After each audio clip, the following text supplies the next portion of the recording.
সফলতার কোনো শর্টকাট হয় না, হয় অনেক কাঠখড় পুড়িয়ে জীবন যুদ্ধের প্রতিটি অধ্যায়ে নিজেকে প্রমাণ করে করে একটু একটু করে আপনি সফল হবেন, একটু একটু করে আগাবেন। ইটস এ জার্নি, এটা কোনো ডেস্টিনেশন নয়।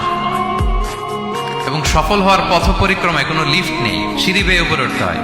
কি বেয়ে? কিন্তু আমরা সফল হতে চাই কিভাবে? ডাইরেক্ট 100 তলায় আমি সফল, উপরে সবার উপরে আমি, এইভাবে চাই সফলতাটা। সবার উপরে উঠে যাব, গোল্ড মেডেল গলায় পরাই দিবে, আমরা সাকসেসফুল না।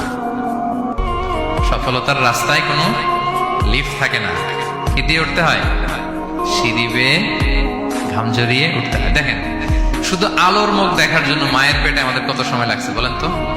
জাস্ট একটু লাইট, হ্যাঁ, 9 মাস 10 মাস সময় লাগছে শুধু একটু আলো দেখবো আমরা।